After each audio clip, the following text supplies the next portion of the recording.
O Senado vai votar os vetos do presidente Lula ao projeto de licenciamento ambiental nesta quinta. Está em jogo, entre outras coisas, a simplificação da licença por autodeclaração, feita por meio da internet para empreendimentos de médio potencial poluidor. Isso é visto como uma barragem como, por exemplo, é o caso de uma barragem de rejeitos, um projeto que tem este caráter de médio poluidor. Para repercutirmos a modernização e a agilidade do licenciamento ambiental, conversamos agora com Ronei Glassman, CEO da Move Infra. Seja bem-vindo à nossa programação, é um prazer tê-lo por aqui. Bom dia, Gabriel. Bom dia a todos que nos acompanham pela CNN Money. Um prazer estar aqui com vocês. Um dos principais pontos deste projeto, a simplificação dessa autodeclaração, está em jogo ainda, está em discussão. Como é que a gente pode avaliar a retirada ou não deste ponto, ou o enfraquecimento, a desidratação desta proposta? Qual que é a tua avaliação sobre as discussões que ainda estão vigentes dos vetos do presidente Lula a este novo licenciamento ambiental? Pois é, Gabriel, esse é um ponto super relevante para o setor de infraestrutura, né, para o setor de transporte, especialmente para aqueles empreendimentos que nós chamamos de empreendimentos lineares, né? São empreendimentos que passam por várias cidades, como rodovias, ferrovias, as nossas hidrovias. O Brasil tem um potencial muito grande do transporte hidroviário. Então, de fato, esse tema do licenciamento ambiental, ele tem que ser tratado aqui no Brasil, né? Hoje a gente tem um processo ainda muito moroso, um processo ainda feito com base lá nos procedimentos da década de 80, que ele precisa ser modernizado, né? E o mundo desenvolvido, ele trabalha hoje com ferramentas muito mais modernas, né? Ferramentas baseadas em análise de risco, né? Focando aí os esforços, as energias da fiscalização dos órgãos licenciadores, o orçamento, né? Porque é caro um processo de fiscalização, um processo de licenciamento custa caro para as duas partes, né? Tanto para a parte que está licenciando quanto para o órgão licenciador. Então, existem maneiras mais inteligentes de se fazer essa fiscalização. Em momento algum, o setor defende a flexibilização de regras, de normas, de mérito ambiental, né? Nossas empresas, elas são muito relacionadas aí à seriedade do ponto de vista ambiental, aos compromissos ambientais assumidos de curto, médio e longo prazo, e nós não abrimos mão dessa retidão aí com relação ao licenciamento ambiental. Porém, o setor acredita que tem ainda muito espaço exatamente nesse campo das burocracias, né? O processo hoje brasileiro ainda é um processo muito burocrático, né? A gente fala de licenciamento ainda trifásico, ou seja, 3 fases de licenciamento para todo e qualquer tipo de empreendimento, né? Seja ele de pequeno, médio ou grande porte.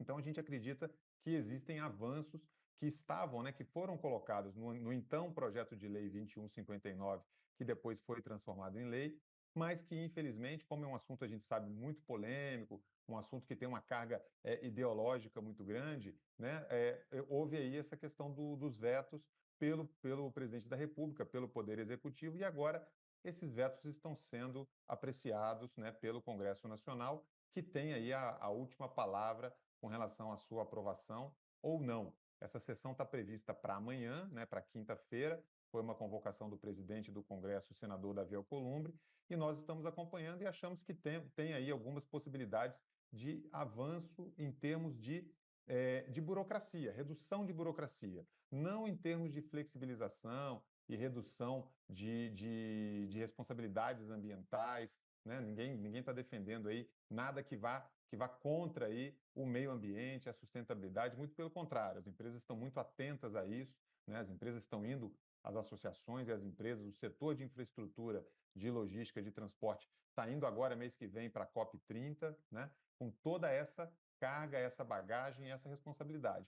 Mas, de fato, o Brasil não pode travar nas burocracias aí, nesses procedimentos que já estão bastante defasados e devem ser modernizados. Temos aí uma chance de darmos um passo além para a gente poder melhorar o nosso processo de licenciamento ambiental. São vários os vetos, 63 ao todo, nessa nova diretriz de concessão de licenças ambientais. Quais são os pontos mais sensíveis? Quais destes vetos o senhor julga que têm esse caráter de desburocratizar a concessão de licenças e acelerar o processo? E na outra mão, quais destes pontos têm outro caráter de prejudicar, por exemplo, o combate à degradação ambiental, o desmatamento e, claro, a poluição aqui no país? Como é que você vê estes vetos? São 63, eu gostaria de alguns destaques que vocês vêm acompanhando nestes últimos dias para a votação. Perfeito, Gabriel. Eu acho que o ponto mais discutido, mais debatido, né, foi até você mesmo trouxe a questão do chamado ao licenciamento por autodeclaração, que nós, inclusive, a gente que aprofunda um pouco nesse tema, a gente acha que nem deveria ser chamado de autodeclaração, porque o licenciamento por adesão e compromisso, ele é muito mais complexo e ele é muito mais minucioso do que uma simples autodeclaração. O licenciamento por adesão e compromisso, que o mercado apelidou de LAC, né? LAC, a sigla LAC, ele tem exatamente esse componente de poder focar o órgão licenciador naqueles projetos que realmente são importantes e que devem ser olhados com lupa, que devem ser olhados com cuidado. Agora, aquilo que é projeto rotineiro, projeto que nós chamamos de prateleira, obras e intervenções bastante conhecidas, com mitigadores conhecidos, com análises de impacto ambientais conhecidos, estudados e já com todos os seus mitigadores delimitados, esses poderiam seguir por um processo mais simples, mais simplificado, que é o sistema chamado de adesão e compromisso. Isso acaba orientando aí o órgão licenciador, acaba permitindo que o órgão licenciador foque seus esforços, suas energias naquilo que realmente vale a pena, naquilo que realmente tem interesse ambiental. Vamos imaginar uma cidade que tem um licenciamento de milhares de postos de gasolina que acontecem de maneira rotineira, postos urbanos de gasolina que estão no meio da cidade. Aqueles postos que são tradicionais, são padronizados, não tem muito o que se falar em termos de licenciamento ambiental. É quase que uma receita de bolo, cumprimento ali de requisitos bastante objetivos que devem ser observados. E eles poderiam ser objeto, e na verdade que já são objeto de licenciamento por adesão e compromisso nos órgãos estaduais. Agora, existem alguns postos específicos que podem estar próximos de mananciais, fontes de água, regiões de alto impacto ambiental, como zonas de proteção. Então, para esse sim, o órgão ambiental precisa ter uma atenção especial. Então, ele precisa focar seus esforços naquilo que realmente importa, naquilo que tem um maior grau de risco, e não em todos os licenciamentos.